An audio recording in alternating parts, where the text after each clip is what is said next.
هانی بندوز فتا همیار بای بسم الله تعالی کلام د مړو 2 کیلو داخل دا صرف په 80 افغانۍ باندې خرڅ شو.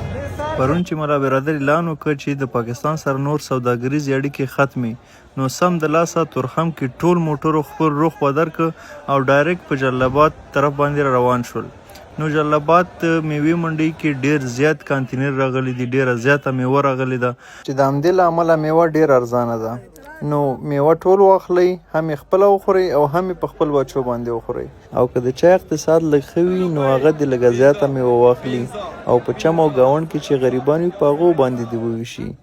دا کار به 2 ګټې ولري، یو خو به خپل بزګران او تجاران ته لاس ورکوي او بل به د غریبو لاسنیوی وشي. د ویډیو په اخره کې د کیلو او کیوي نرخونه وګورئ او د خپل ملګرو سره دا ویډیو ډیره شیر کړئ. یو سلس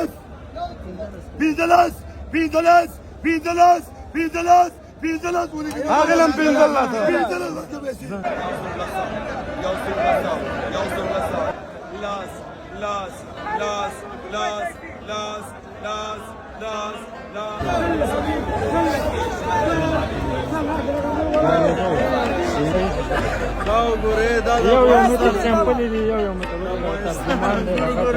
تقريبا يوم متر وان شاء الله يوم متر.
کرام الله ما د کونړ ولایت ما د ننګرهار کې جلابي کو مارکیټ کې دا میوه اخلو خرڅوي. میوه اخلو خرڅوي او دا چې راوړي دي نن دا کیوي ده. کیوي راوړي. دا کوم ځای راغلي دي؟ دا د ایران دی. ایران والا کیوي دي. ایران والا کیوي. ښه او څنګه په څور باندې دا ارزښت شو؟ دا 800 روپے خرڅېږي نن بازار کې 800 روپے دی. دا یو 500 روپے باندې کیلې دا کوم ځای راغلي؟ دا د انډیا والا کیلې دي. انډیا والا کیلې راغلي. دا به درجه په 100 روپے تقریبا.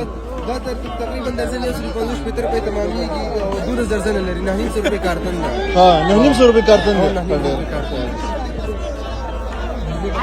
900 روپے درجن ورزيږي او 900 روپے ورزيږي کارتن 900.